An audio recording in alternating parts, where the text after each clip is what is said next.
Critical thinking proven strategies to improve decision-making skills, increase intuition, and think smarter. By Simon Bradley and Nicole Price. Introduction. Your brain is a 3-pound supercomputer that is the command center for your body and your life. It's involved in every aspect of what you do in your life, as well as every bodily function. It determines your thoughts, your feelings, your actions, and your social disposition. Your brain regulates the kind of person you are. It controls how thoughtful you are, how polite or rude you are, how well you think in a dangerous situation, and how you behave around your colleagues and family. It influences your emotional well-being and how well you perform with the opposite sex. Your brain is literally involved in everything about your life. It's more complicated than any computer that has ever been created or have even imagined. It has 100 billion nerve cells in it, and all of those nerve endings have connections with other cells. Your brain has more connections in it than the amount of stars in the universe. If you want to be the best person you can be at work, in a relationship, or even when performing leisure activities, you need to optimize your brain's functioning. Many of us exercise, lift weights, eat healthy, and do yoga in order to keep our bodies in good condition, but what about the brain? Your brain is the epicenter of your life, and houses the computer that helps you to make every decision that touches your life. Chances are, we're just ignoring it and hoping that it will do its job without further input from you. No matter how old you are, mental exercise will have a positive effect on your brain, which will, in turn, have a positive effect on your life. Besides, your brain needs to be fundamentally healthy to be able to go through the process of critical thinking, which is the basis for many problem-solving initiatives. The critical thinking discussed in this book encompasses smart strategies, logical thinking, as well as great decision-making skills. All these call for high-level reasoning from a brain in tip-top shape. So let's discuss how you can exercise your brain and make yourself into a logical thinker, as well as improving your decision-making skills. Chapter 1. Understanding critical thinking. Is it all right to say that critical thinking is what plain thinking is not? Well, possibly so. In critical thinking, you begin to evaluate something the minute you hear it, that is, before deciding whether to believe it or not. Actually, what you begin with is analyzing all the parts of what has been said and then assessing each of them in the context within which it has been uttered.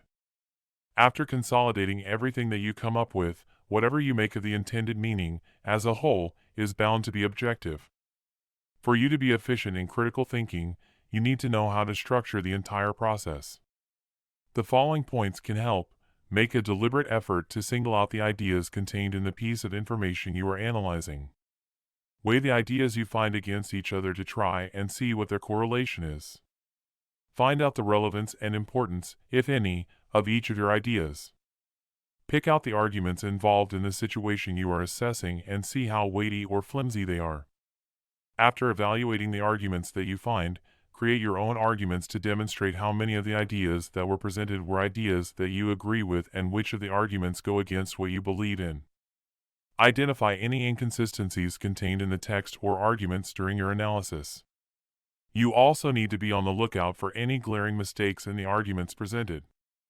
Think up solutions that can rectify any shortcomings that you find.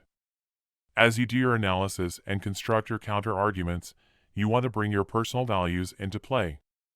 One important thing that needs to be said at this juncture is that, as a critical thinker, you can only argue from a point of knowledge. Your arguments should be distinguishable from those of people who get their information from the grapevine or try to rely upon conjecture. That is why you need to have your facts correct from the very beginning. In addition, you need to have a relatively clear mind about the sequence of events and even know how to organize the facts you have in a logical manner. A critical thinker, therefore, has a great body of knowledge to tap into as well as the competence to analyze issues and make sense out of the information. Of great importance as a critical thinker is the ability to put facts in their proper perspective. That way, your work becomes a tool to be used for a higher cause or improvement. What do you accomplish by critical thinking? Highlighting any unfounded arguments that you can detect. Highlighting any fallacies contained in the arguments presented. Introducing or strengthening objective reasoning. Strengthening existing good arguments with your knowledge and logic. Contributing positively towards tasks that are constructive.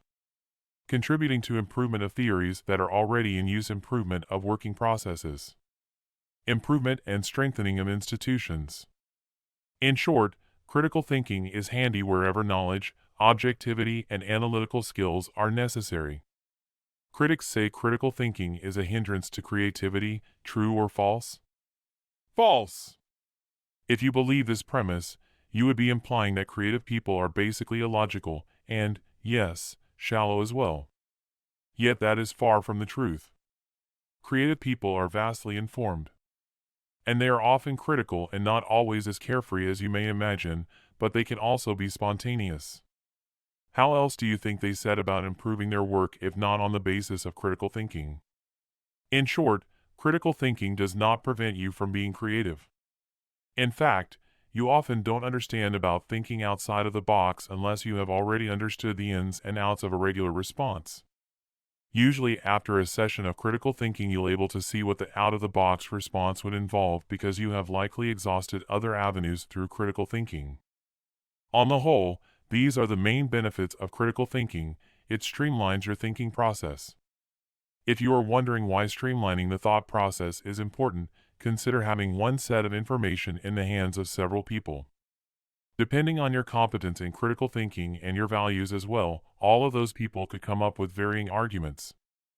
This is what happens in the legal field, where the basis of argument is always the Constitution and common statutes, yet experts end up with varying legal standpoints.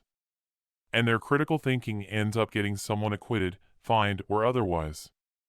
Each viewpoint is based upon the same facts, although each person using critical thinking to strengthen their case will be looking at every facet of the information from their own individual viewpoint and presenting it to support their cause. Critical thinking, as already mentioned, is meant to accomplish a higher cause. For that reason, it is useful in all spheres of life. School curriculums are improved on the basis of critical thinking, research findings are published on the same basis, and so on. It is central to the development of the world knowledge economy. What this essentially means is that you need critical thinking to be able to put the available data and information to good use. Crude information, without the benefit of critical thinking, is useless and often dangerous. That is why we need people to be able to analyze available information in the right context and come up with useful application of that information. It is actually the reason political parties that have great think tanks end up doing well. Organizations that value critical thinking are able to seize wonderful market opportunities at a global level. You also need to take into account that anything you come up with has no geographical limitations in this era of information technology. Luckily, critical thinking is also broad enough to embrace the manner in which you communicate your findings, taking into account the suitability of the timing and the sensitivity of potential markets. It helps to improve communication. What do you do in communication? Well, you provide information. Facts. No, not just facts, analyze and evaluated facts. In fact, it includes data that has not just been analyzed and evaluated, it can also be organized in a logical manner to tell a story or to create a particular image. So, really, you need to be able to think critically if you are to present your ideas in an effective way that others will be able to agree with. It encourages and improves creativity. Think of the process it takes for you to be satisfied that you have evaluated an issue with critical thinking. Often, it requires the effort to analyze the information at hand within varying contexts, all in your mind, imagining how workable each of those scenarios might be, and so on. And at the end of the day, you come up with your conclusion, having discarded some ideas, modified others, and adopted others entirely. Doesn't that process call for a creative mind? It encourages and improves self-reflection. How on earth do you decide what is good for you when you have so many options at your disposal? Obviously, you want your life to be meaningful, and so you often find yourself reflecting on your values and choosing to do things that you can justify to yourself. In that sense, are you not already on the path of self-reflection? It provides a basis for scientific development. Science is an area that seeks precise results based on specific facts evaluated within clearly set parameters. To establish a credible working formula in science, for instance, you need to think critically, taking into account what your observations are and how each fact relates to others. Even when it comes to conducting experiments, as well as making your deductions, the process of critical thinking is central to all of the results that you derive from that information. In fact, scientists are fully engaged in critical thinking as they formulate various theories. They take into account not just facts but also circumstances and all other criteria involved in conducting their experiments. It serves as a basis for democracy. Does this proposition sound far-fetched? Well, it isn't. Think about how much lobbying takes place during political campaigns and even thereafter when politicians want to have their way. If you are not adept at critical thinking, you may end up supporting candidates who have contrasting values from your own.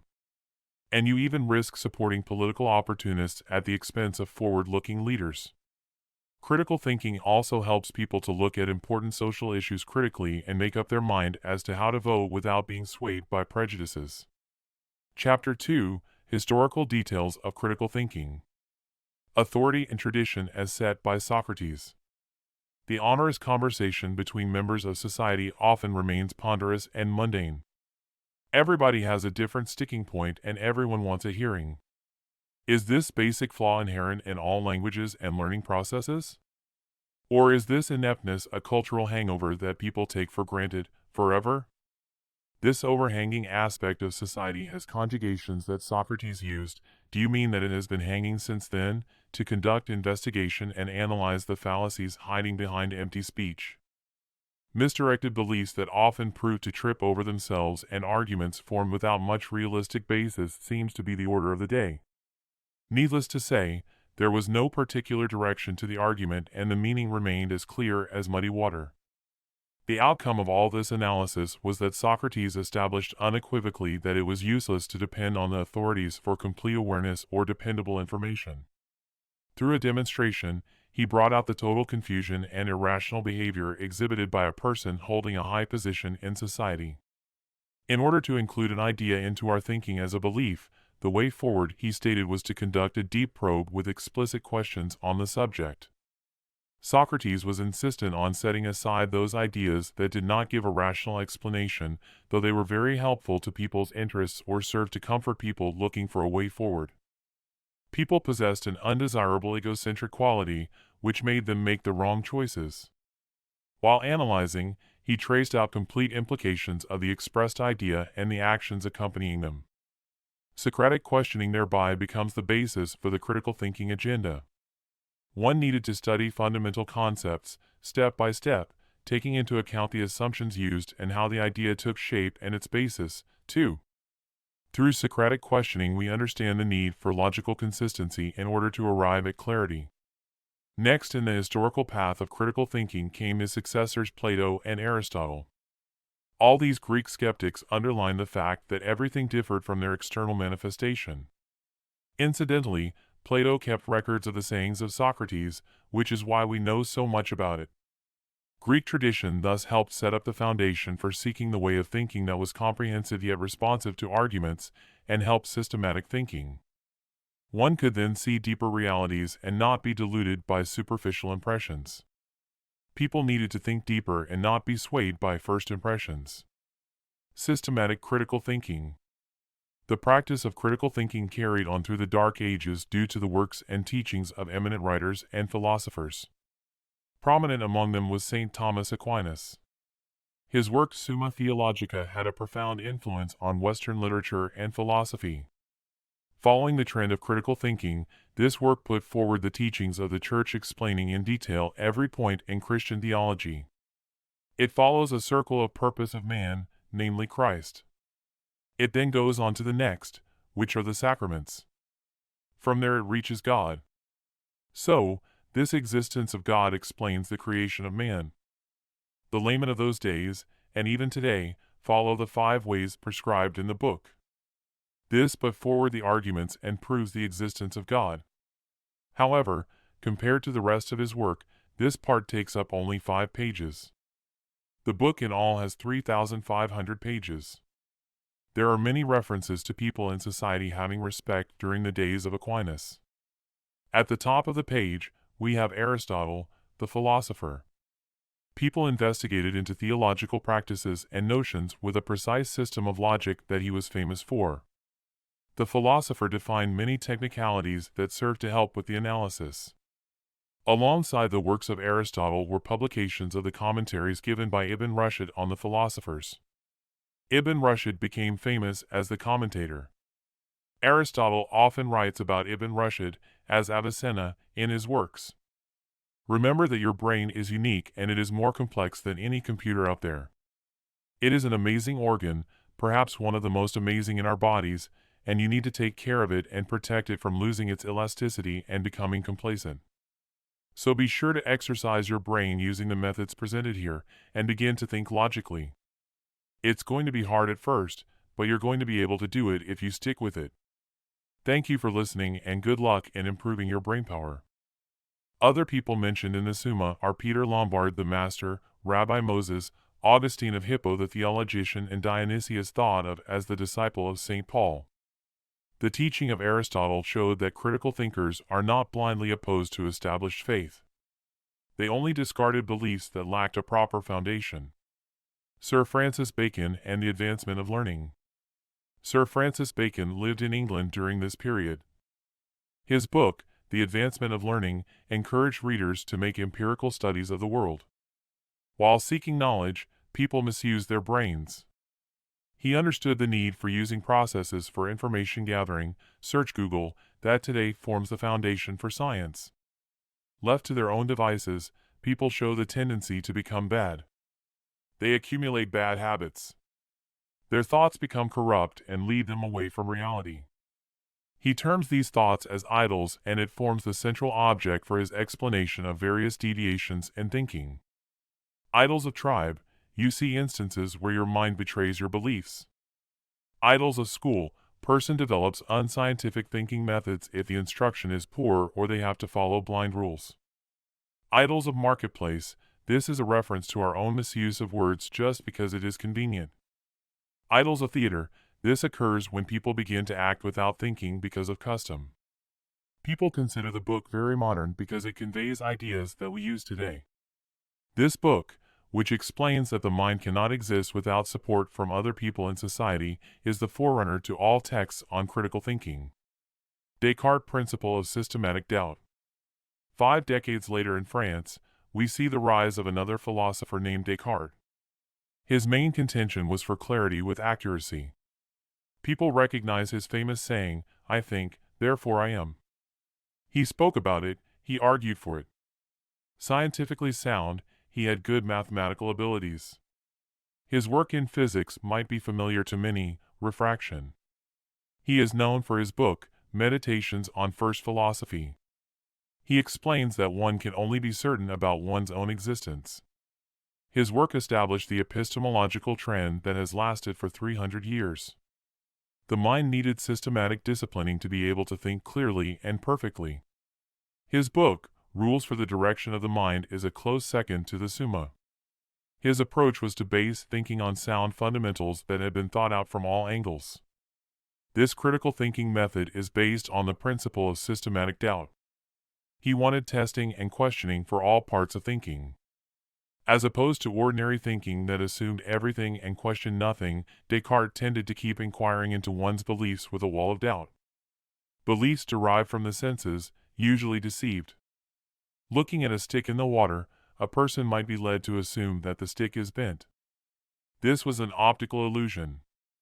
For Descartes, the ability to think and reason, which underlies critical thinking, had basis on existence. Opening the portals of knowledge to scientific questioning, he wanted people to use arithmetic knowledge along with perspective analysis with the use of geometry. Sensory experience needed to be reliably distinct to formulate an opinion. The power to reason and judge the mechanism by which the world functioned came from the intellect. Descartes thus established by way of critical thinking that one might acquire knowledge that had scientific origins. He also showed that this knowledge of material aspects could have a mathematical basis. Chapter 3: Thinkers who fashioned critical thinking of their time. Utopia: a new order. Establishments and social systems required systematic disciplining. Sir Thomas More was one of the people behind the Renaissance and post-Renaissance forces that opened new roads to scientific thought. This reflected in the social life of those times by way of an overhaul in the way people thought, and this, in turn, led to a democratic process. Every facet of the world was a matter for discussion and criticism. Rise of Machiavellianism. In Italy, we see the rise of another superstar and the father of modern political science, Niccolò Machiavelli. He was a senior official with military and diplomatic responsibilities. More than that, he was a writer. Machiavellianism is a negative term used to describe despotic rulers and corrupt political leaders. Niccolò, for his part, seemed happy with such leaders. Niccolò endorsed political deceit and evil manipulations, including murder of opponents. Immoral behavior and dishonesty, for him, were tools used to attain political freedom. He wrote the book, The Prince, in which one reads about the responsibility of a new prince. He must balance the powers in an adequate way to set up his political structure. Stress was laid on the need and necessary impetus to act in an immoral manner and overcome opposition with force. The Catholic Church naturally banned the book. Machiavelli's discourses on liberty shows many precepts that relate to early Rome as well as contemporary practices. He expands on checks and balances within a republic. Use is made of this concept in political spheres even today. In the discourses, we read it mentioned that the life of a private citizen is preferable to that of a king. It also mentions how extra-constitutional efforts remain unnecessary in any republic. He wrote many other political, fictional, and comical works. From a point of view of critical thinking, commentators usually dwelt on the degree of philosophical content in the work. They would then go on to say how innovative the approach was or how traditional it was. Perhaps, Machiavelli changed his views as time passed, but many observers were of the view that coherence was not his strong point. Critically speaking, this will either make readers like him or disagree with him. However, there are a few who say that there is strong and deliberate coherence in all of Machiavelli's works. A few other notable authors and thinkers. Innovative thinkers include Voltaire, Sir Isaac Newton, Hobbes, and Boyle. They lived centuries apart but were supportive of critical thinking. They wanted inquisitive reasoning to be a part of the approach to thinking, especially when dealing with scientific regimes. Here, we note how Hobbes and Locke, based in England, showed similarity in their thinking to Machiavelli. The trend of dominant thinking did not rule their thought patterns. They instead sought out the unusual with critical thinking to discover new paths where they might learn additional information. Normal things need not be entirely rational from their point of view. Locke based his approach to daily matters on common sense. His approach gave us the theoretical basis for the defining of the fundamentals of human rights. It led to discussion on governmental responsibilities and interaction on a critical level with the citizens. Boyle's and Newton's contribution. Pioneers in the field of science, Robert Boyle and Isaac Newton lived and practiced critical reasoning in their everyday lives. This brought them intellectual freedom, which was needed for working with science. Boyle was expressive in his criticism of chemists who had lived before him, especially in his work Skeptical Chymist. People called Boyle the father of chemistry due to his postulation that all matter consisted of atoms. He said the collision of atom chains produced matter. As much as Boyle was forward-thinking, he was also independent in his approach to his favorite subject, science. He therefore rejected Aristotle's four-element theory. He also discarded three principles that Paracelsus proposed. Newton was a prominent scientist, if not the scientist of all time. Mathematics and physics were his subjects. He was a philosopher. His book, Mathematical Principles of Natural Philosophy, is the Bible for classical mechanics. He contributed immensely to calculus and optics. His experiments led to the authentication of the heliocentric nature of our solar system. When he was in college, he began building sundials and several energy devices. Aristotle influenced Newton. He began to read about Descartes. While going through the works of Galileo, he heard of Kepler and his theories on astronomy. Much later in life, he would work on his own theory of gravity and prove the theories of Kepler. Sumner's Folkways and Darwin's Descent of Man teachings of Kant. Critical thinking was influenced by the writings of Kant, who viewed positivism as an integral part of society. From texts he published in the 12 years starting from 1830, notably the course in positive philosophy, he covered the sciences in the first 3 books and dealt with social science in the last 2. Social evolution needs a 3-stage evolution, he said. These stages were theological, metaphysical, and positive. He described the theological stage with perspective to man, who is judged by God, and his successes and triumphs as belonging to God. In the second stage, he brought in Aristotle and his teachings along with those of other Greek thinkers. This stage was the investigation stage because the people started thinking and reasoning. The third scientific stage could be realized and applied to social problems, he stated. Sumner and his folkways. Sumner's work in sociology dealt with ethnocentrism, folkways, and diffusion. In his folkways, he brought out the point that government-mediated directives did not amount to anything. The Yale curriculum included study of sociology by Herbert Spencer. This work influenced Sumner a great deal. Sumner stated that criticism is the examination and test of propositions of any kind, which are offered for acceptance, in order to find out whether they correspond to reality or not. The critical faculty is a product of education and training. It is a mental habit and power. It is a prime condition of human welfare that men and women should be trained in it. People placed much importance on education as the best and most needed method of training the mind to think in a critical fashion. Critical thinking becomes second nature to man through training. Superstition is present in any society. One needed to become aware and responsive to social challenges. For this, education is a desired tool.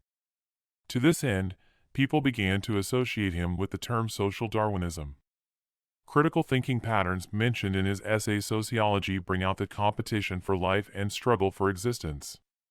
Man interacts with both nature and with other men. The competition is between men while the struggle is the one a man faces when confronting nature. Darwin was an English naturalist renowned for his book, The Origin of the Species. In his Descent of Man, Darwin writes how man, when compared to women, choose tools as time passes. Men therefore become better and stronger than women. He elaborates on sexual choice with the example of the peacock. This bird has an elaborate tail with colorful feathers to help it select a mate. This is its weapon. Wallace, the co-discoverer of evolution, seemed to find the gap between man and ape too much to be explained by the principles of evolution. He began to talk of spiritualism, and Darwin spent a lot of time refuting those statements. Herbert Spencer and his social Darwinism said that society needed no help to resolve all its problems. He was also opposed to the sexual selection principle. He said that sexual selection was an outcome of natural selection of evolution. Common denominators and critical thinking. Systematic control through observations help keep the mind aligned along the patterns of critical thinking. Thinking needs to have relevance and depth alongside logic. When it has clarity and breadth too, it becomes more acceptable. Relevance, depending upon the situation, either provoked arguments or stopped them. Every dimension is indispensable, as is monitoring them. When seen together, these critical thinking issues begin to strengthen Socrates' questioning. All aspects of human existence now undergo inspection for aspects such as the way we word a question. This tells you about the person who asked the question and his or her intent. It also shows where you are in the social or economic context with respect to society. The next step in critical thinking is a view of the outlook of society. This deals first with judgment aspects that come into play. For example, the fact that a person belongs to some caste or religion could be a determining factor. Secondly, the way we construct the argument or use reason can be a factor. This might have plenty to do with the local language and usage of words. There are many assumptions made, such as the use of terms like we or the use of the definite article "the" in different contexts. Since a slight difference in the way we orient ourselves with respect to the argument and the questioner could alter the tone of the argument, one needs to have a critical thinking aspect, namely implication. This brings us to the facts of the matter and information source that pertain to the arguments. Different people may see things in many ways, each of which may not occur to the next person. They may talk of different things while looking at the same thing. One may also not have any idea of certain things and events. Therefore, an information gap or a knowledge divide will exist. One could talk forever and not reach a consensus. Clarity would be lost in such situations. So, why do we go to the river to catch fish? Because we can find fish in the water.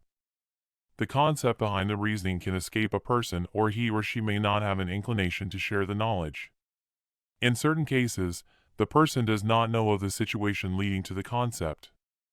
Or they might not care. Whatever the case is, one must bring the matter into the open and be able to conduct independent inquiry that will help throw light on the matter. Critical thinking thus helps us make predictions on the matter. When do we go to catch fish? Do we choose a particular spot? Why do we act in this way? Well. It does seem to attract interest, fishing I mean. Actually, we are dealing with the critical thinking aspect of frame and time of action. If these are not mentioned, the argument will not hold much punch. Before man invented the automobile, people traveled by horse carts. When we say, Edith traveled 60 miles and arrived before 11, a person who lives, or thinks, in the setting before man invented the motor car will assume that Edith started out very early in the morning in order to reach her destination by 11 a.m., whereas a modern person would read that as a 1-hour journey by car, and so Edith started out at 10 a.m. One can hear news from the radio or television. One might hear it from the hired help, or one might hear it over the gossip network. The authenticity of such news depends on the source of news. One also hears many news items, but we only consider some things newsworthy in our opinion.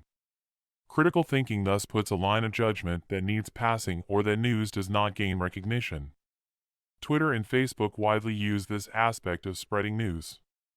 They create a judgment aspect for sourcing information, and only those that can invoke some interest in the people around the world gain acceptance. Critical thinking thus helps modern apps function properly and use their resources in the best way.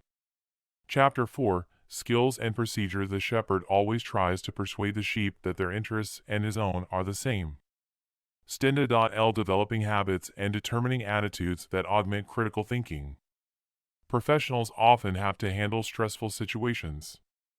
Each is different and will vary with time and the character of the people involved. To develop a correct stance towards situations, you need to think critically and act decisively. Use learning and interaction zones in your school or employment area. Use conflict and boost teamwork by delegating authority to your roommates or classmates. You can choose a small task or an idea that your friend needs to pay attention to. Say, the number of cars passing by. This could be their task. They need to count the number of cars and make out a list in addition to mentioning the time. Or it could be birds. Say that you are bird watching. In order to find out how many sparrows you have in our area, you count the birds. Every time you do this work, a different person is appointed for each task. This way you all get to know all the tasks. By observing results, you also get an idea of who is doing the work well. In time, you get to think as a team. The moment your bugle sounds, you are already thinking of the various things that are difficult and will need watching. One thing you must avoid is to stress on the friendliness on the job.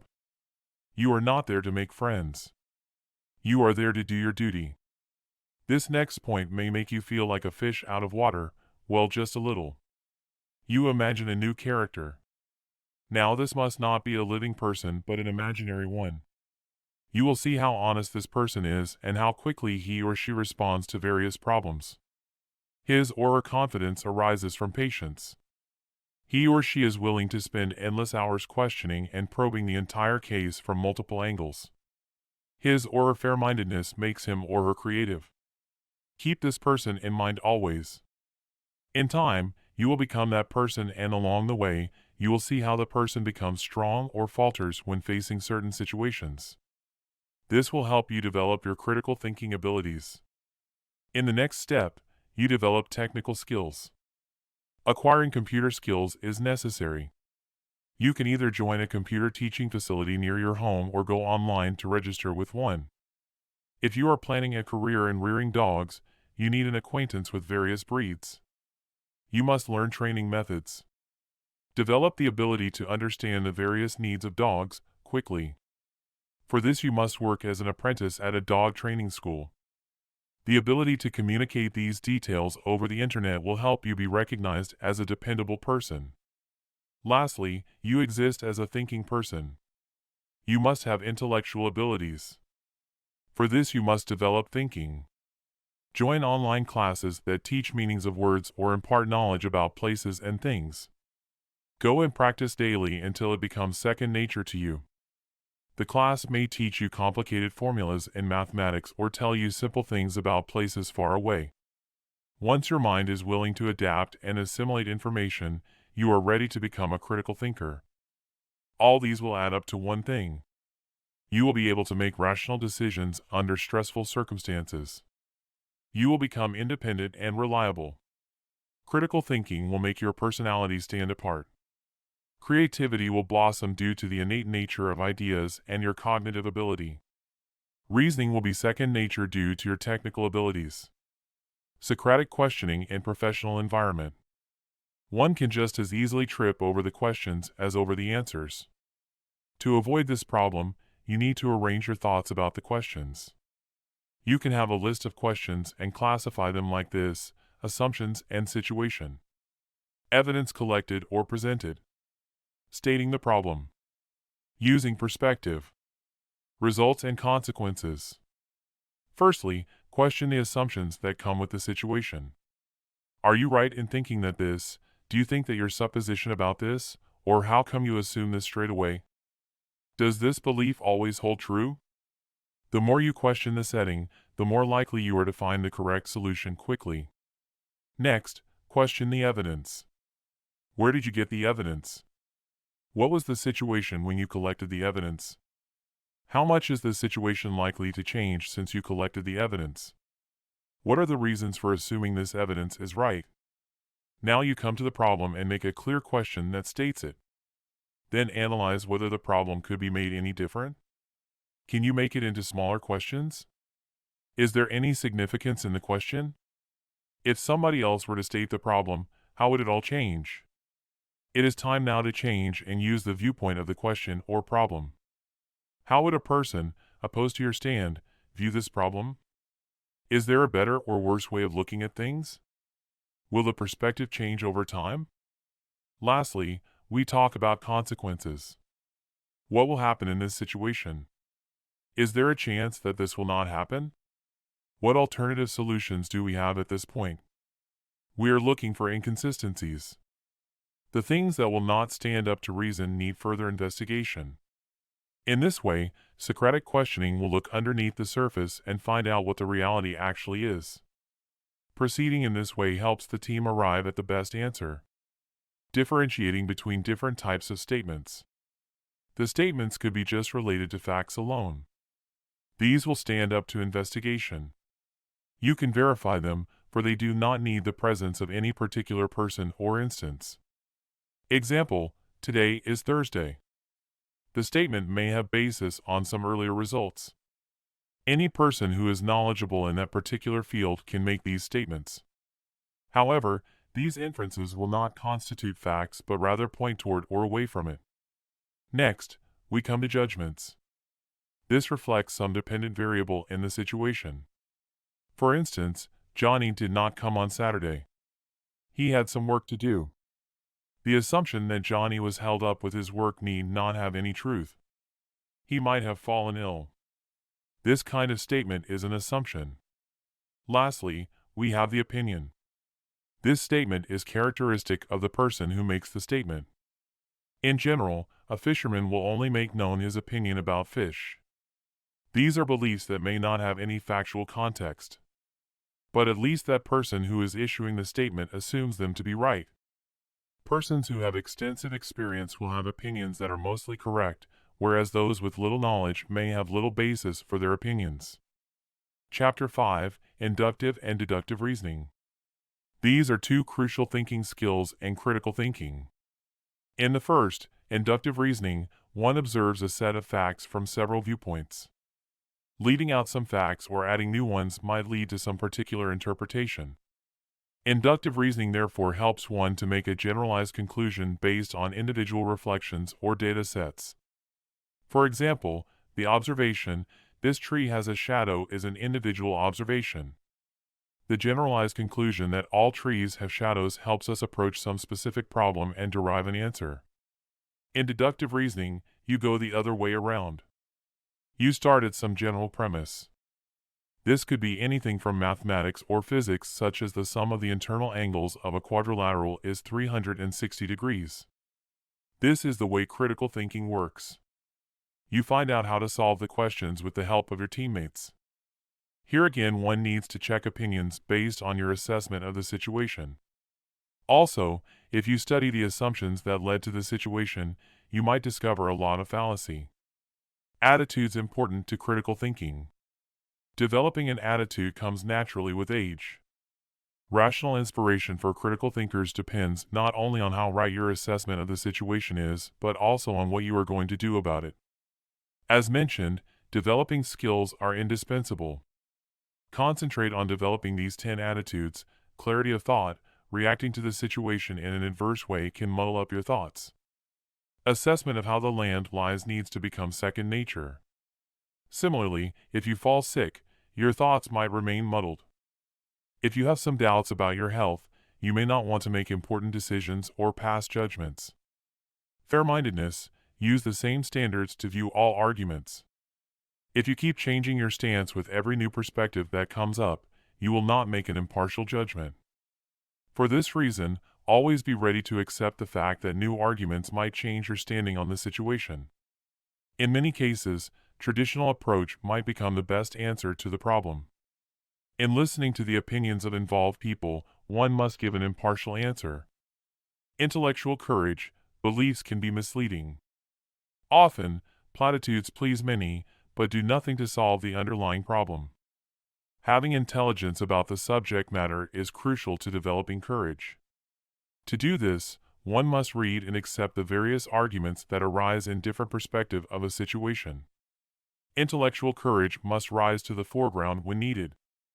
Only this will lend clarity and bring about the solution. One must question the validity of the values that bring about the dilemma. One needs courage to accept that the situation is causing problems that need answers. For instance, involvement with family members in financial distress could be upsetting morally. But, take the instance where the psychological support of each member helps reduce the misery. Dealing with each situation in a unique way to bring about a solution might prove difficult. However, recognition of the fact that such contingencies could arise keeps us prepared. Confidence comes from preparedness. The critical thinker will have adequate strength in both deductive and inductive reasoning. Disagreement or changing perspectives will not deter the person from carrying out his or her probing questions until we reach an answer. Well-reasoned conclusions will inspire trust in others. Is this assessment fair? Is there something missing? The most obvious facet of confidence is external demeanor. One needs to develop this show of confidence in order to inspire confidence. However, it is difficult to project this aspect when one is holding a conversation on a cell phone. Insight. The most blinding thing in critical investigation is the ego. If one is not on the lookout for this, the egocentric orientation could lead people down the wrong alley. So, at the start of an investigation, the investigator must take note of his or her personal bias. I like beef. Ego will judge against the person because he eats beef. Assessment of the inspiration of other people might prove wrong if one has made a wrong assumption. It can also be the case when you have not considered that your personal ego may be affecting your personal vision. Integrity. Critical thinkers must have a willingness to disrobe evidence in broad daylight. Their values require judgment by customary standards. Evidence and material related to the case must have the same inspection rules and methods. If anything new is required, it must be done by incorporating the existing standards and methods. Curiosity. The extent to which one is able to solve problems depends on how curious one is about the subject. This also involves use of concept mapping. If one understands how to use these maps, one will understand at once how to create a solution. However, Curiosity does not mean that the investigator must be removed from the conventional ways. It is all a matter of asking the right question at the right time. After all, knowledge does not lie in just one place with one person. One can go online and get all the information one requires at the touch of a button. Intellectual humility: one needs to understand and appreciate that everything has limits. This refers to both knowledge and to skills. One must have patience to see that a proper method needs to be followed. Only then will one find the correct solution. Intellectual humility keeps one perked up. If one wades into the stream not knowing its depth, one might be washed away or find the water flowing above one's head. Similarly, one must appreciate the skills of the people around them. It will help one to find the best person for the job and help the team reach its goals sooner. Perseverance: critical thinkers will persevere longer than the normal person. Shortcuts will lead to confusion. One will have to do the work again. Repeated work will lead to frustration. Disruptions to workflow due to the carelessness of one person on the team, he or she does not persevere, will lead to complex issues like overlapping timesheets and incomplete work schedules. One must not only keep working but must also collaborate with all team members. One could also take help from other team members to help solve a problem. Independence: this aspect of critical thinking establishes the basis for the formulation of structure for analysis and the incorporation of questions and answers. Being open-minded and thorough in an investigation will help you reach the most practical solution for all problems. So, this then becomes important to critical thinkers. Any new evidence will make one analyze their viewpoints and answers closely. They learn constantly from their strength and make suggestions for improvement. Chapter 6: Reason to adopt critical thinking.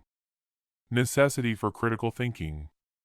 Self-discipline and self-governance, with the healthy bonding of fellow workers, is the underlying operating technique of critical thinking. Personal reasoning will develop to the point of complete equanimity within all situations. Your decisions will be acceptable by all of those involved because they are well thought out and balanced and recognized as such. Improve standards. Your operations will gather more steam because you have the talent to shake off all unnecessary things and get it over in a shorter time than the others. Your operation will give in-depth analysis of similar situations so that others will learn more about how to tackle these sticky situations effectively. Negative egocentrism and inflated thinking will become a thing of the past. You develop the problem-solving capabilities and are ever mindful of making the right decisions. Incorporates professional excellence. Since critical thinking is result-oriented and innovative, every professional field of operation will need the real-time implementation of critical thinking methods. Critical thinking enhances the standards of professional excellence without laying too much emphasis on becoming an expert on the subject. Useful in knowledge-based society. Given the new world where everyone has access to everything, the need to meet better standards is a compelling force. People search for means to better their work output, and the critical thinking method provides the best method to do this. Critical thinking makes you a better orator. Through critical thinking, not only your thought process, but also your public interaction skills become enhanced. This will turn you into a social butterfly overnight. It can also enhance your career prospects. Develop your personality. Through introspective techniques, you can learn to develop your personality. This proves useful for ironing out the chinks in your personality. It opens your mind to diverse possibilities. This makes you more affable and outgoing. You can learn to please and be pleased. Scientific thinking for tomorrow. People who practice critical thinking are better oriented to become at one with the scientific community of tomorrow. The principle of knowledge-based thinking helps foster a spirit of brotherhood. You learn to overcome biases and learn to work for the good of the whole. Becoming a critical thinker has its plus points. Deal effectively with reason. The biggest advantage of being a critical thinker is that you become adept in the art of eliminating unwanted things. You have a balanced view in the sense that you know what the job requires and are actually looking in the right places when you view the problem or information. You begin to reason along the lines of the argument instead of taking contrary viewpoints. Improve communication skills. Consistency in building the aspects of relevancy and can help your communication skills to become a major asset for you. You heed the call when you face adverse situations and play along if things are moving fine. This aspect makes you friendly with all the people involved, especially people within your professional capacity. They tend to remember your movements and deeds in all aspects because you make your point clearly and concisely. This also allows you to have a freer mindset. Cut down on time required. Since your mind is so clear, you begin to have a deep understanding of requirements. This will make your functioning more to the point. You will stop doing all other unnecessary work. This results in plenty of time on your hands to carry out your day-to-day operations. Make decisions with authority. The critical thinker knows his subject and the way to approach the solution. In this, we refer to the pattern of analysis that he or she adopts. Since this comprehensive package gives one the freedom to analyze the situation in detail, one is able to reach out and experiment and find out the strengths and weakness of the options. Undoubtedly, a correct and authoritative decision will be reached. Improve your knowledge base with wider coverage. The improved thinking network, based on mapping techniques, augment the need for knowledge. This is natural and will help create more contacts with like-minded people. Getting to know more people allows you to learn more about the different cultures and customs of others and helps to broaden your views. Develop new robust approaches. When you begin to think critically, you have access to more varied approaches. Your approach to problem solving thus becomes more creative and reliable. Your career success can then be enhanced. Qualities of a critical thinker. The foremost quality of the critical thinker is the ability to discard conventional thought patterns and re-examine logical reasoning in the light of evidence of new knowledge. Since this will likely not occur as an innate ability due to human proclivity to custom and tradition, as well as by the nature of honor and valor, one needs to acquire these values through training. Able to communicate clearly with others, raise questions about the problem, analyze the given data, and arrive at conclusions in any topic. Understands how to change his or her viewpoint to adapt to thought patterns that vary from one's own, see implications of those patterns, read the assumptions, and make judgments. Intellectual clarity in understanding the problem, assessment and formation of opinions, checks answers to vital questions without fear or favor. Uses recognized standards for evaluating the results, checks all parameters involved for validity. Is capable of gathering information independently, uses abstract notions in classifying and interpreting the information.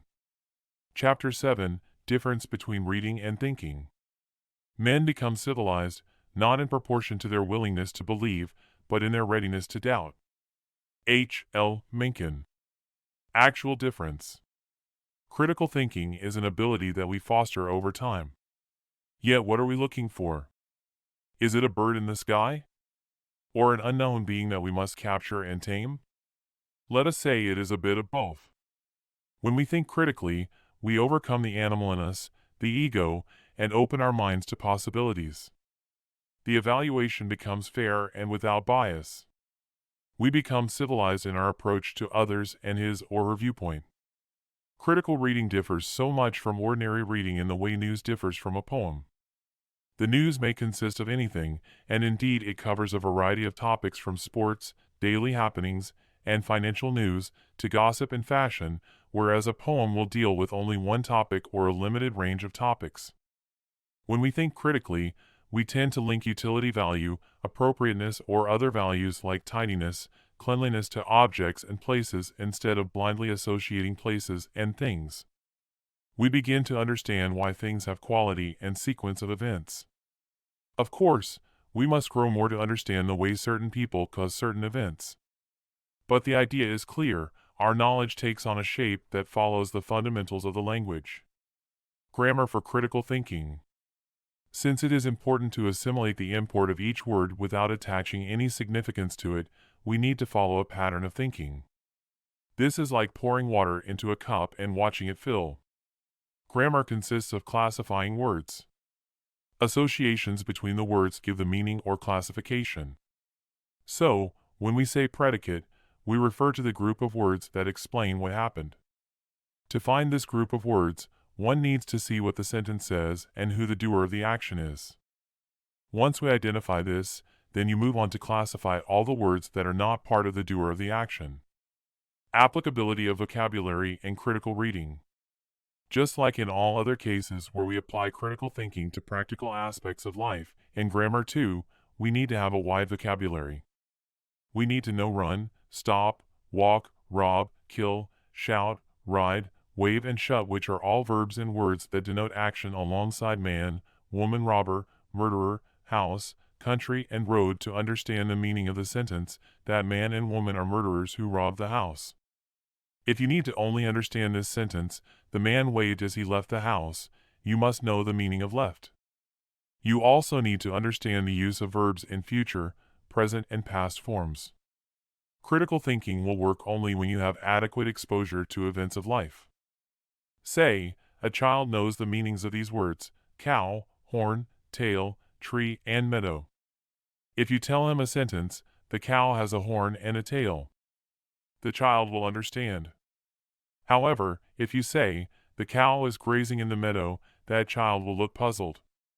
What is the cow really doing? This is because of the limit of his understanding. Just as practical experience is a prerequisite for critical thinking in daily life, we need vocabulary for critical reading.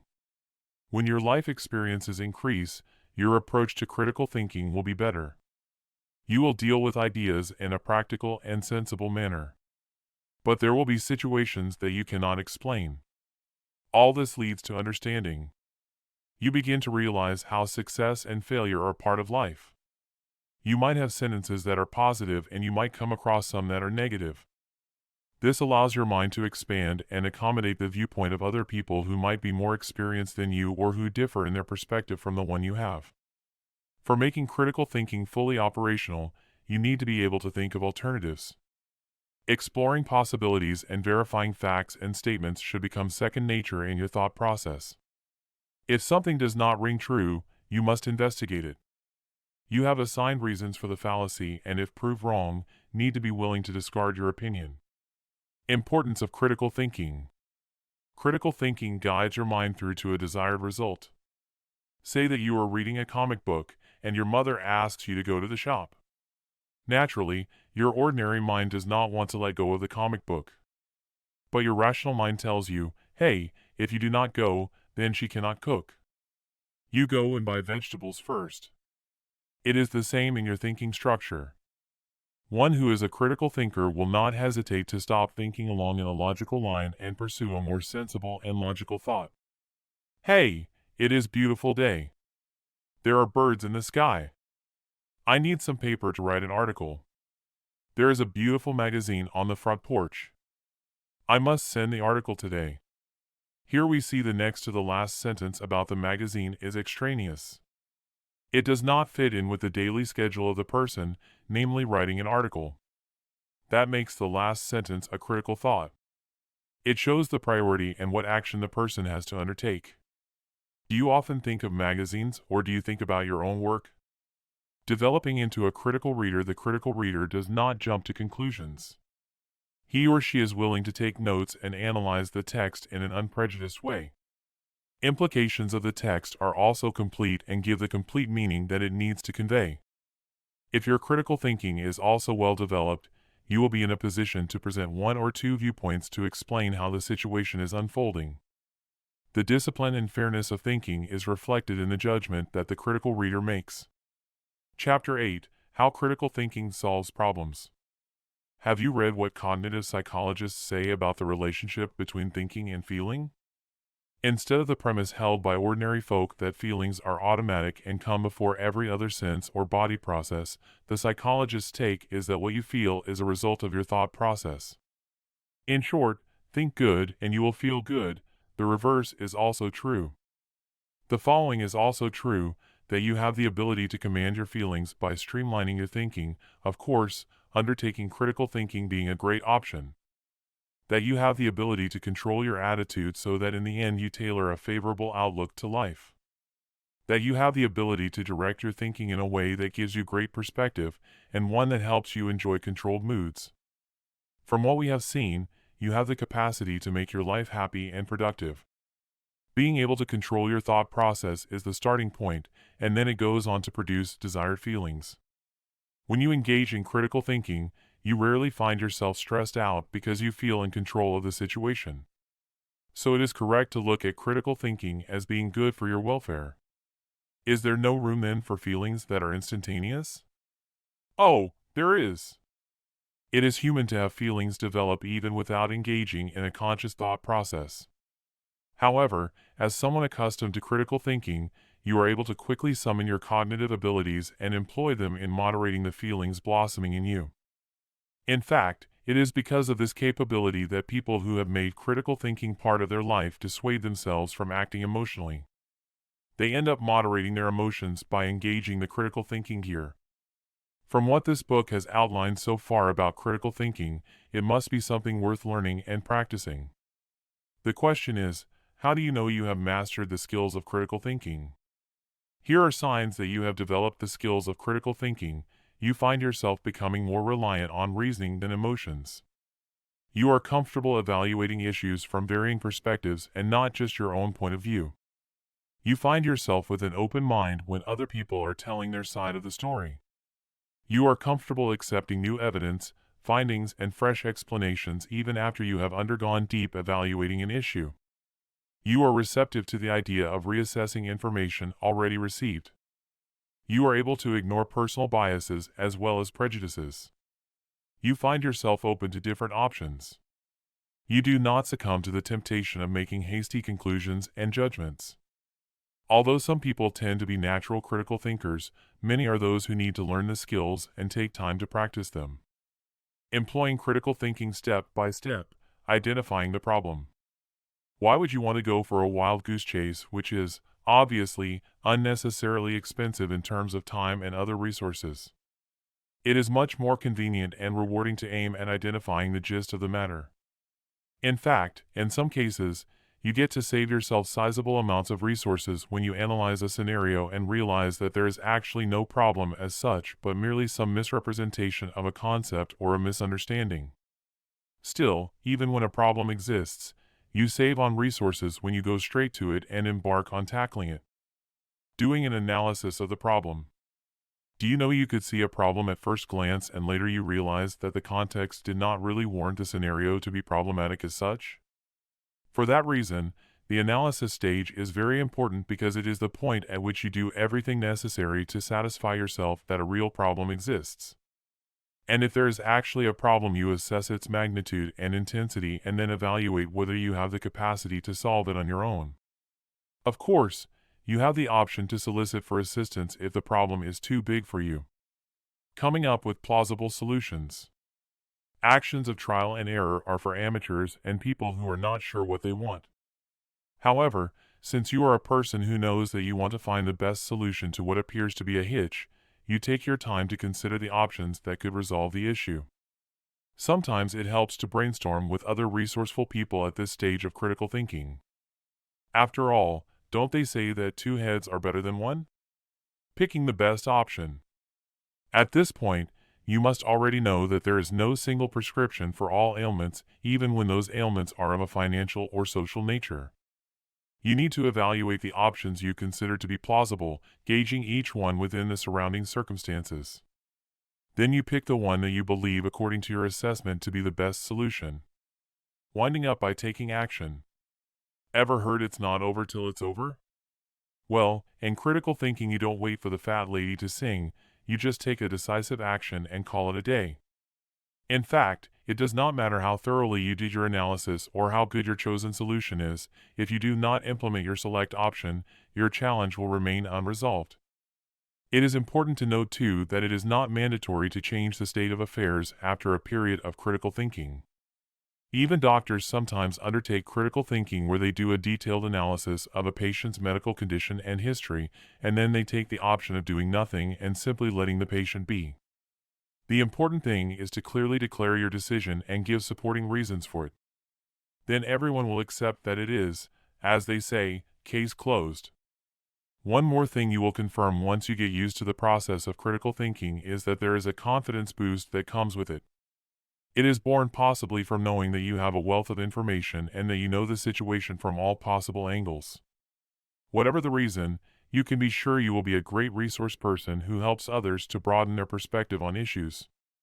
In the meantime, you will keep your wits sharpened and skills in tip-top shape. Chapter 9. Get Logical Thinking. Logical thinking is a tool that everyone needs in his or her life. It doesn't matter what department you are in at work, or whether you're someone who works outside in construction. Making good decisions using logic is always going to be the smart way to go. So let's look at how you can improve your logical thinking and how you can ensure that you make good decisions in the future. Conditional statement. The first step to making a decision is making a conditional statement. After all, there has to be a problem in order for there to be a decision necessary. Let's say you dropped your camera into the water and assume it's not a waterproof camera. Let's say that every time that happens, the camera is ruined. Therefore, the statement, if I drop my camera into the water, it is going to become ruined. This is known as a condition statement or logic. The first part of your sentence is a requirement or a condition. The second half is a result of that requirement or condition. If the condition is reality, then the result is going to be reality. If you have done any type of application programming or worked with calculus, you've most likely worked with conditional statements. Premise and conclusion shorthand. The two different parts of the condition statement have actual terms with respect to logic. The first part is known as the premise, and the second part is known as the conclusion. In a conditional statement, if the premise is true, then the conclusion is going to be true also. Once you understand the structure of the original conditional statement, then you can understand the three other components related to it. These are the converse, inverse, and contrapositive. When you know these three, you can avoid faulty reasoning and detect it when others are trying to use it. Converse statement. You can probably tell that a converse statement is not necessarily true because a camera can be ruined many different ways besides dropping it in water. Assuming the converse is true leads to the fallacy of false syllogism. If a camera has been dropped in water, it is ruined. Mary's camera is ruined. Therefore, Mary's camera must have been dropped in water. Inverse statement. The inverse of the camera statement would look like this: if you do not drop your camera in the water, your camera will not be ruined. Sometimes, the inverse can be true, but as with the example, it's not. A camera can be ruined more than one way. So even if someone were to refrain from dropping his or her camera into the water, it doesn't prevent something else bad from happening to it. Be very careful of inverse reasoning. Contrapositive statement. This is either the converse of the inverse or the inverse of the converse.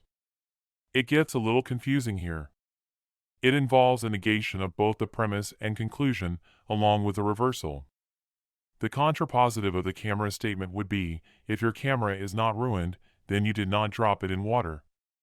Assuming the truth of the original statement or conditional statement, the contrapositive is the only alternative that is always going to be true. Necessary conditions. This is very closely related to conditional and related statement, and they are the ideas of sufficient or necessary conditions. A necessary condition is one where it must be met in order for a result to be achieved. For a camera to not be ruined, it has to be kept out of the water. Therefore, keeping a camera out of water is necessary to prevent its being ruined. Sufficient conditions. A sufficient condition is saying that dropping the camera in water is sufficient to ruin the camera. It absolutely guarantees a result is going to happen and is dependent on the condition. Necessary yet not sufficient. Conditions can be necessary but not sufficient. Keeping the camera out of water is necessary for preventing it from being broken. However, even if you do that, the camera could be damaged in other ways, like being dropped or crushed by a vehicle. Therefore, keeping a camera out of the water is necessary but not sufficient to prevent it from being ruined. Sufficient yet not necessary. A condition can be sufficient but not necessary. Accidentally dropping the camera into water is sufficient for damaging it, but it's not a necessary condition for damage. Not necessary or sufficient. Conditions can also be not necessary or sufficient when it comes to the result. To prevent damaging the camera, it's not necessary or sufficient that the camera be brown. So now you know how to think logically like a computer, but what about improving your decision-making skills? Chapter 10. Improve your decision-making skills. If you want to improve your decision-making skills, you're going to have to go outside of your comfort zone a little bit. Remember that when you teach your brain something new, it is stimulated and will become a well-oiled machine. I encourage you to try to improve your decision-making skills because your decisions matter. These are some unique ways that will help you improve those skills in addition to other improvements. Art and culture. If you want to improve your decision-making skills, you're going to have to boost your mood and your concentration abilities. You can do this by practicing some sort of art. Try to dedicate 3 one-hour blocks per week in order to learn something new like painting, playing an instrument, or even making a model car. While it seems time-consuming, spending time widening your horizons boosts your brain activity and helps you with your decision-making skills. You get the best decision-making skills by trying something you never thought you'd do because you are activating your brain. Language skills. Work on something technical like programming or studying a foreign language. If you dive deep into either of these skills, you'll improve your decision-making skills greatly because you're exercising your brain. Surround yourself with different age groups. When you widen the range of age groups that you surround yourself with, you see different viewpoints. Try to stay in touch with those who are older and younger. Contact with older people helps you become mindful and plan a better future for yourself, and with young people you get to keep in touch with achievements, failures, and dreams. Past victories can bring a sense of confidence and pride, and mistakes can keep you from doing them again. Try not to eliminate any age group from your social cluster. Interaction with those who are of a different mindset and age group will help you with your decision-making skills. You will step back from the race with your peers and weigh the pros and cons of the decisions you are going to make. Exercise. Whatever sport you want to practice that makes you feel comfortable and is fun, do it. You get to meet new people and stay in shape at the same time. A healthy body is a healthy spirit. As your body is more finely honed, the mind will be sharper, too. And so will your decision-making skills. Cook experimentally. If you don't already cook, I encourage you to try doing so. If you're used to cooking, then try to open up your culinary horizons and do something new. Spend a Saturday morning baking something you haven't baked before, or surprise your family with some amazing lunch or dinner. You'll find that when you are cooking, your mind will be thinking about the decisions that you've been struggling with. Be social online. I'm not talking about social media so that can just look at funny pictures. Actually join some communities with the intentions of going on picnics, events, and flash mobs throughout your city, town, or even rural area. You'll feel that you're part of a larger society where everyone's thoughts and actions influence everyone throughout their day. Pros and cons. This is the most basic of the basics. Write down the pros and cons of your decision and really take a look at them. If you want to ask advice from those who have gone through what you're going through, be sure to do so. But then, make a decision that is your own. It's your life and your decisions matter. Chapter 11. How to make better decisions. So you know about making decisions, but what about making better decisions? We all want to make decisions in our lives and end having to do so. Yet we want to make the right decisions and not end up making a mistake. Well, you're going to make mistakes, but you can minimize the number of mistakes that you make by following some of these suggestions. Let's take a look at some of these methods to help you make better decisions in both your personal and work life. Cost, benefit. Before you reach the final decision, you want to weigh your pros and cons to be sure that you're making the best decision you can. This requires a cost-benefit analysis as if you were in a business. You want to examine the outcome of every possible decision you could make, both positive and negative. This is going to help you see the opportunities and the things that you may miss when a decision is preferred over another. Narrow options. In order to simplify your cost-benefit analysis, limit your options. When there are more choices that you have presented to you, it makes it harder for you to come to a final decision. More choices will lead to more regret because you will consider all the missed possibilities and worry about whether or not you could have chosen differently and been happier. As such, narrowing them down will lead you to some peace of mind. Evaluate significance. So how much time do you think you should spend thinking about a potential decision? 10 seconds, minutes, hours, or even days. It all depends on what's at risk. In order to minimize an agonizing decision-making process, determine the significance of the decision and then set a deadline. Stop sweating the small stuff. If you're worrying about what you're going to watch on television or what to eat for lunch, remember that you need to keep everything in perspective and have a time frame for decisions. This is tied to evaluating the significance of the decision, and if it doesn't affect you or others in a significant way, then don't waste time debating endlessly about it. Research. This can seem rather obvious, but if you're going to make a major decision like buying a car or home, put the time and effort into informing yourself fully about the impending purchase or decision. This can mean the difference between being satisfied or completely disappointed. Well-informed opinions. If you're having a hard time, then obtain an educated opinion from someone you trust. This can give you the confidence that you're making the correct decision. Informed opinions are always helpful, so always look at reviews and ask friends and relatives what they would do if they were in your shoes. Chapter 12: Strategies to help improve critical thinking. Would you say that critical thinking helps in progressive learning? The answer should be obvious considering what is involved in critical thinking: consolidating information, organizing it, doing in-depth analysis of that information, and finally synthesizing it. Whether you end up finding a solution to the challenge you are facing or not, the whole process of critical thinking leaves you more informed and better enlightened. Even then, people often take thinking as a process that is automatic and does not require strategizing or even paying much attention to. However, when you become that complacent, your mind takes its own liberties and starts to wander. At the end of the day, you have nothing to write home about when it comes to solutions emerging from your thinking. Yet human beings normally have great potential if only they knew how to utilize it. If you want to perform better than average, you have got to take critical thinking seriously. You need to make an effort to keep learning so that you remain well informed and also master the techniques of critical thinking and be consistent in practicing them. And as your thinking habits change, you cannot help but experiencing positive change in your personal development. It is imperative that you engage in critical thinking if you are to be adept at problem solving. As such, the need to employ apt strategies cannot be overstated. Below are strategies that you can apply to improve your critical thinking, making a conscious effort to focus on the challenge. Much as everyone wants to solve problems, not everyone is willing to devote sufficient time to focus directly on the problem at hand. Yet when you do, you are able to address the issue in its correct perspective and evaluate it within the prevailing circumstances.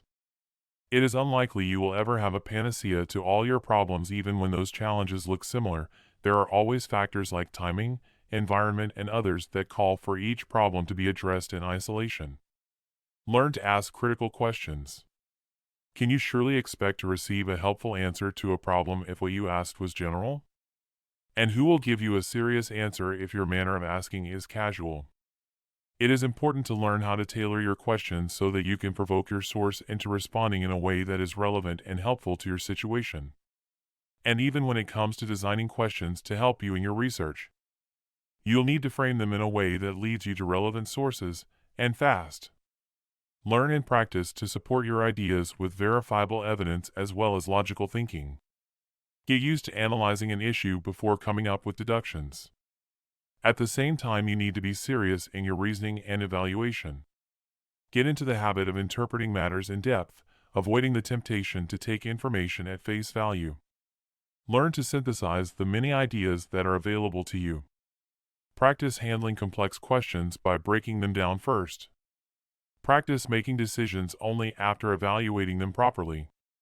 Learn to generate options and evaluating them before you can pick any of them as your choice. Practice being detail-oriented so that you can derive meanings that are as precise as possible.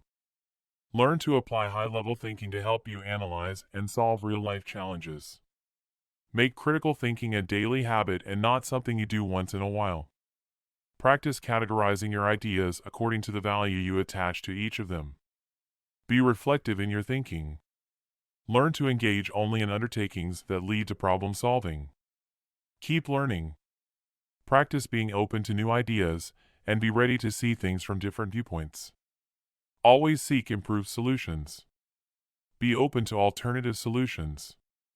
Practice having an open mind to ideas, techniques as well as solutions. Learn to respect other people's ideas and points of view. Practice checking the veracity of information, be it the one picked from books or the internet. Form observation from other people and other sources. Learn to evaluate possible repercussions before you make any move towards handling a problem.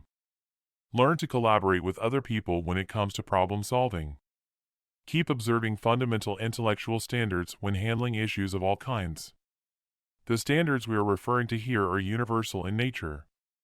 They include having clarity, seeking to be accurate and precise, using only what is relevant, being vast in breadth and deep in your analysis, being logical, and also considering the significance of information and all other factors involved. Chapter 13, Group Decision-Making Skills. This actually has to be the hardest thing when it comes to decision-making because you're not always in control of the group. But there are ways that you can help a group come to a consensus on a decision. The most important part is to remember that your voice does matter and that your opinion counts.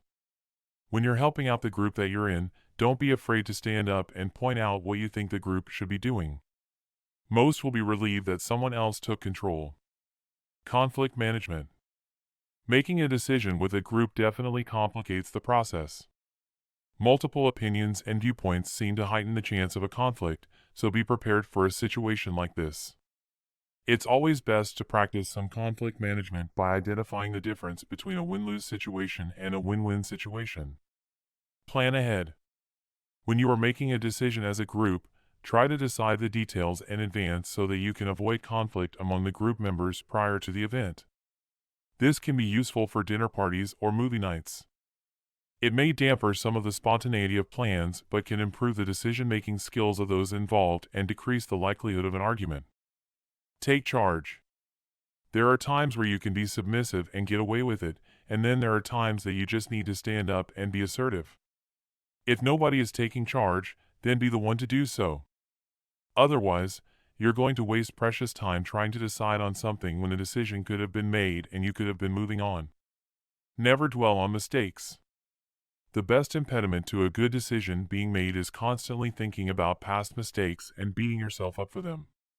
Living with some post-decision angst and regrets are going to hurt your capability to see things through and decide on them swiftly. Make a decision to never look back once you've made that decision. Chapter 14, Applying Questions in Critical Thinking. Do you ask questions to satisfy your curiosity? Well, sometimes yes, and sometimes no. Questions can be very crucial in soliciting the correct information. Instead of acting on presumptions, why not ask clarifying questions and move on with certainty? In fact, in critical thinking, questions are very important whether you are posing those questions to yourself as a way of doing guided research or posing them to other people for new information.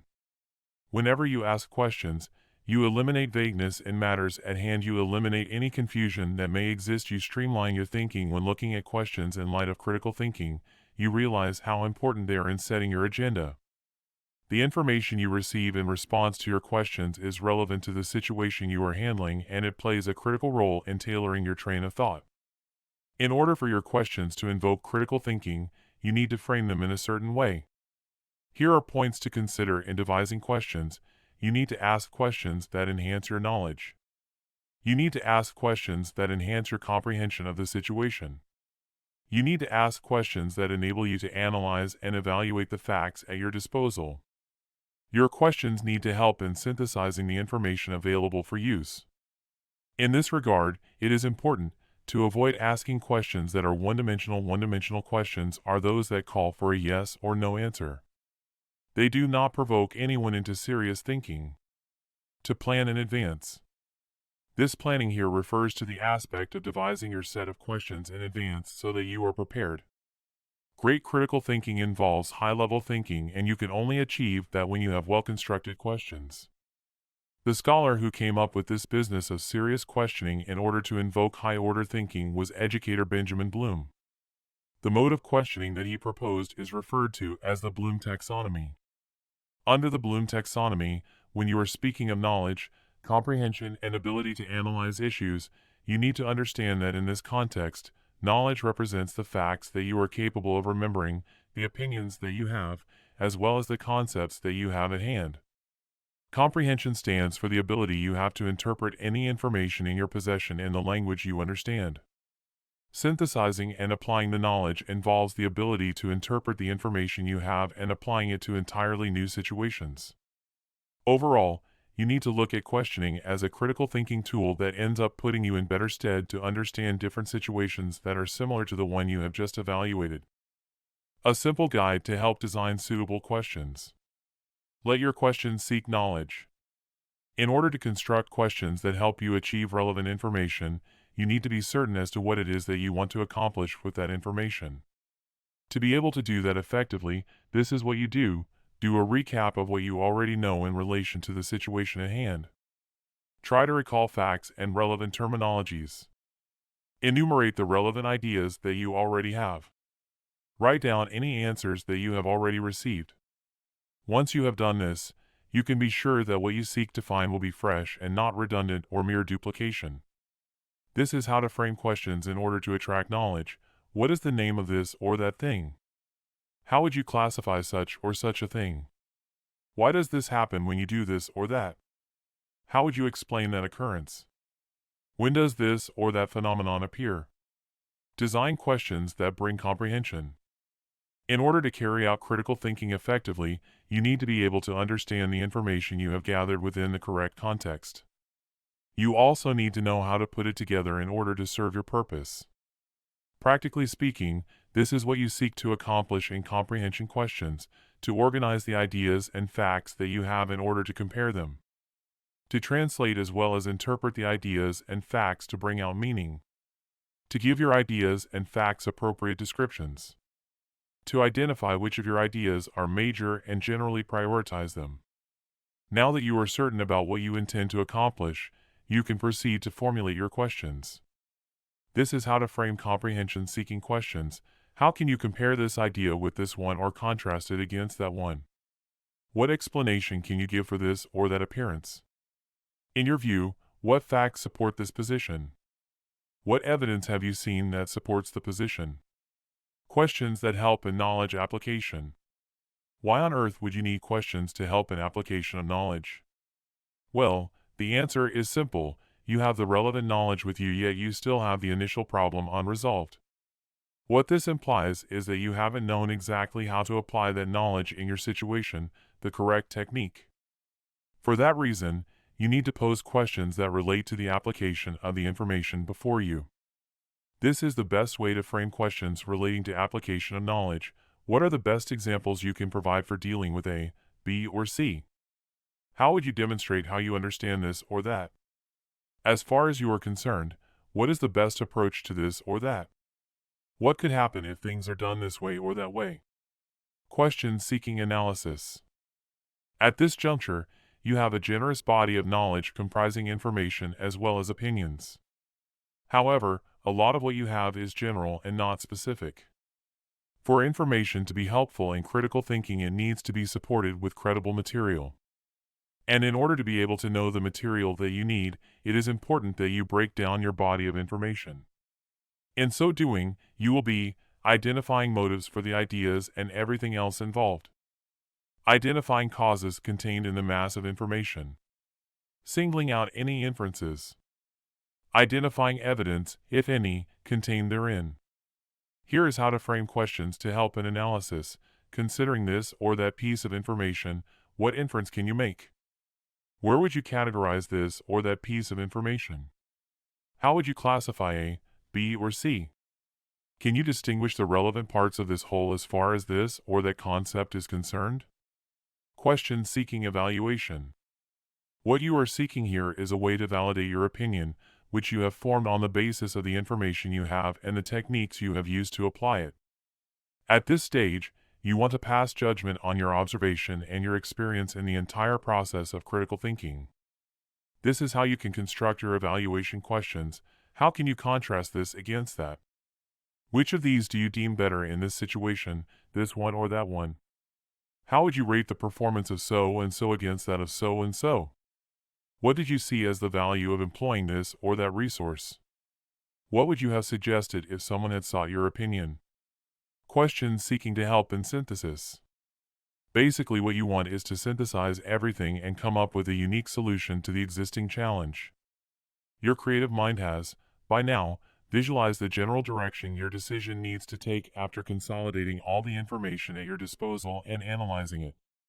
However, at this point you need to be specific about the next cause of action. This is the best way to construct questions relevant to synthesis. What do you think if this or that was the case? Do you see a possible alternative to this interpretation? Can you see a possibility of circumventing this or that hurdle? Chapter 15, Exercising the Brain. 22 Exercises to keep your brain in tip-top condition. Make exercise fun. Research shows that those who get an adequate amount of physical exercise are also exercising their brains. Studies with adult mice that ran on a wheel whenever they felt the urge has twice as many new cells in their hippocampus. This is the area of the brain that is involved in memory and learning. Mice that sat around all day without a wheel did not have as many new cells. The researchers believed that the voluntary method of exercise was less stressful and more beneficial to the mice. That means humans should find enjoyable ways of exercising rather than forcing themselves to do it. By doing this, it'll actually make a person smarter and happier, too. Exercise the mind. It's not only physical exercise that has your brain cells growing. You can build up different areas of the brain by putting those areas to work. Finding ways to use different parts of your brain that are simple could help maintain the dendrites and nerve cells in your brain. The dendrites and the nerve cells are what receive and process information. Just as a new weightlifting exercise is going to build up the underused muscles of your body, finding different ways to think is going to exercise the flabby areas of your brain. You should go out of your way to experience new smells, tastes, and physical feelings. Use your non-dominant hand for some activities and find new ways to drive to work or travel to new places. Try to create artwork or read a challenging novel. You want to force yourself to do something out of your mental rut. Ask why. Your brain is wired to be curious. When you are grown up and matured, you may stifle or deny your natural curiosity, but that's not healthy. Let yourself wonder why. Wonder about why things are happening in the world, or why you are where you are in life. Ask someone who knows about the why questions you're asking. The best way to exercise your brain is to exercise your curiosity by asking why and making it a habit. Try to ask the question why at least 10 times in a day. Your brain is going to be happier and you'll be surprised by the opportunities and solutions that make themselves apparent in your personal and work life. Laugh. Laughter is good for your health because it releases endorphins in the brain and positivity chemicals that affect our system. We don't need a scientist to tell us that laughing feels great. Laughing relieves stress and helps break old patterns, too. Laugh more and harder, and you'll quick charge your brain's battery. Eat omega-3. Most of you know that by eating fish you will get more omega-3, but do you know why it's good for your brain and not just your heart? Omega-3 helps your heart pump more oxygen to your brain, and recently has been shown to help your brain function better by improving the function of the membranes that are around your brain cells. Those who consume more fish are less likely to suffer from dementia, depression, attention deficit disorder, and many other illnesses that affect the brain. Essential fatty acids are essential for brain development in children and are now being added to baby formulas. It's possible that your intelligence and mental state can be affected by the amount of essential fatty acids you're consuming. You don't just get it from fish, though. You can get omega-3 from flaxseed and walnuts, too. Remember, when you're feeling nostalgic, get out an old yearbook or some photo albums and take a walk down memory lane. Spending time with your memories will help your brain get exercise. Let your mind reflect on the positive emotions and connections from those memories, and I guarantee that you will feel better about the current challenges you're facing. Cut out fat. Saturated fats found in meats and dairy products have actually shown to cause a slowdown of the brain's functions. A study done at the University of Toronto proved this by taking rats and putting them on a 40% fat diet. They lost abilities in the areas of memory, mental function, rule learning, and spatial awareness. When their diet was higher in saturated fats, their problems became even worse. This can be true for people, 2. Because fat reduces the flow of oxygenated blood to the brain and slows down the metabolism of glucose, which is the form of sugar that the brain uses for food. Up to 30% of your daily calories can still come from fat, but most of it should come from nuts, seeds, fish, and olive oil. You should always avoid trans fat found in snack foods and crackers. Puzzles. Crosswords, jigsaws, logic, whatever your forte is when it comes to puzzles, keep doing them. Doing a puzzle is going to activate your mind and keep it in working condition. So, do the puzzle for fun, but know that you're exercising your brain at the same time. Mozart effect. Around 10 years ago, Francis Rauscher and colleagues made history when they figured out that listening to Mozart could improve a person's spatial and mathematical reasoning. Even rats could run a maze faster and more accurately after they listened to Mozart than after white noise or Philip Glass.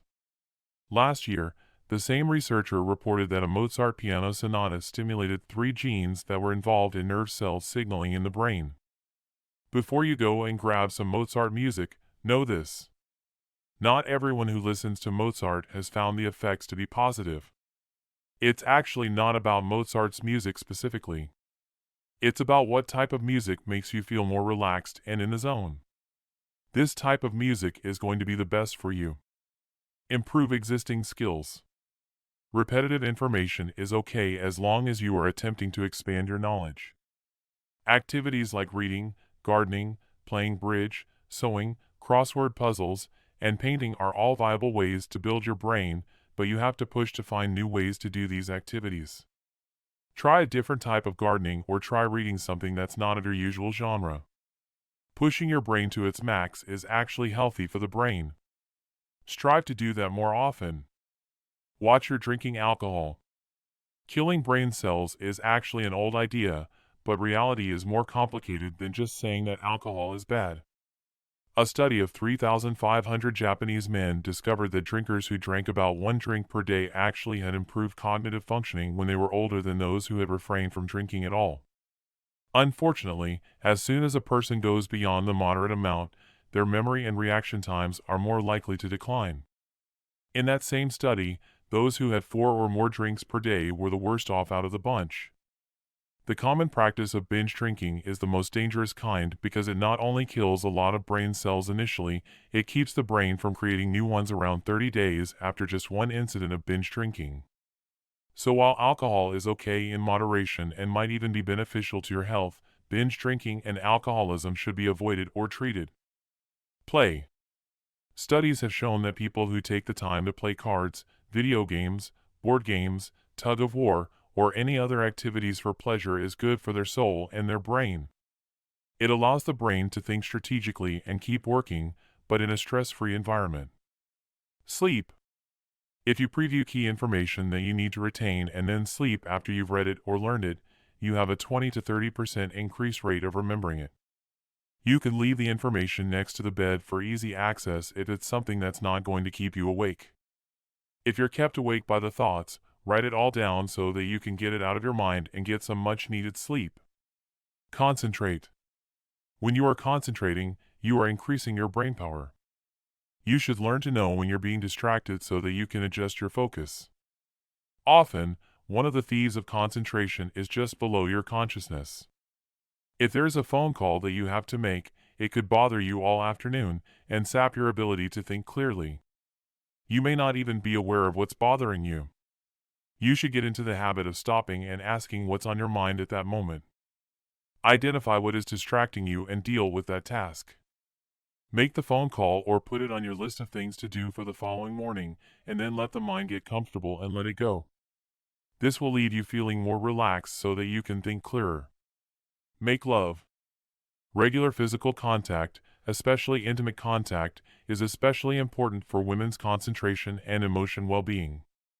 Contact with a partner on a weekly basis leads to regular, more fertile menstrual cycles, as well as increased estrogen levels. It will even delay aging and make women have shorter menstrual cycles. Decreased estrogen levels in women are associated with a decrease in the brain activity and poor memory. When women's estrogen levels are increased through regular sexual activity, their overall brain activity and memory improves. In the study, an orgasm was not as important as the fact that the woman was having sex or physical contact with another person. The intimacy and the emotional bonding was the most influential factor rather than the physical part of the act. Appropriate sexual contact should be made between lovers in order to help boost your brain and self-esteem. Play with passion. You are not able to perform great work if you're not really into it. When you are growing through learning and creativity, you are much more fulfilled and will give over 100% into what you're doing. If you delight yourself, you will delight the world. Remember your passions as a child and how much you loved what you did, and then bring that into what you're doing at work. Cycles of consciousness. Your consciousness actually increases and decreases throughout the day. For most of us, it seems to go through a 90-minute cycle with a 30-minute cycle of lower consciousness. You need to recognize this cycle and learn to recognize and track your mental state. If you can do that, you can concentrate on the important mental tasks when your mind is the most awake. For an imaginative vision into a problem, do the opposite. Work on it when you're drowsy, which is when your more aware mind has slowed down. Learn something new. This could seem obvious, but some people seem to forget it as they age. You can actually capitalize on your brain's ability to learn new things and make it stronger at the same time. You could have a specific topic during leisure time, but if not, try to learn something like a new word every day. There is a strong correlation between having a working vocabulary and intelligence. When you have new words to work with, your mind will think of new ways and nuances between ideas. Put your mind to work, as it's one of the best ways to re-energize your brain. Write to be read. There is great value when you are writing only for your own eyes, but try to imagine what it would be like if someone were to grab your journal and read it now. You should be writing to stimulate your mind, which means writing as if someone else was going to read those pages. The greatest benefit of writing is that it actually expands your brain's capacity. You should always be finding ways to write or read so that you can exercise your mind. Aromatherapy. Do you remember what it's like to get a whiff of lemon or a whiff of orange when you were tired? If you haven't tried it, I encourage you to attempt a little aromatherapy by putting a few drops of some essential oils like lemon, orange, peppermint, or cypress onto a cotton ball and inhaling the scent. It's definitely going to make you feel more alert. Drugs. There are good and bad drugs to enhance your brain. Caffeine is a common one used by students in order to stay awake and be more alert. Caffeine restricts the blood vessels going to your brain, so it's not clear what the long-term effects might be on the brain. Instead of coffee, try some gotu kola or ginkgo biloba herbal tea when you need a boost. Both of these have been shown to increase the blood flow to your brain and improve your concentration. Brain trust. If you want to build up your brain power, then you're going to need others around you who are inspiring and stimulating to you. Read magazines from different fields within your field of study and make connections with people, places, and things that will give you new opportunities. Use them to help you find solutions to your problems. Remember that no matter what your age or your occupation is, your brain needs to be challenged all the time in order to perform at its peak. Whether you're memorizing lines of Shakespeare, playing chess, or learning a new skill, you need to keep your brain busy if you don't want it to get rusty and old. Conclusion. Your brain is the supercomputer that governs your life and body, and it's involved in everything that you do. It is going to determine who you are, what you do, and how well you do it.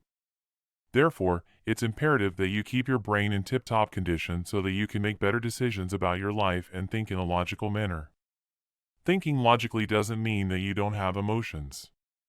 It means that you are able to come to a conclusion based on rational thinking rather than feelings. Remember that your brain is unique and it is more complex than any computer out there. It is an amazing organ, perhaps one of the most amazing in our bodies, and you need to take care of it and protect it from losing its elasticity and becoming complacent. So be sure to exercise your brain using the methods presented here and begin to think logically. It's going to be hard at first, but you're going to be able to do it if you stick with it.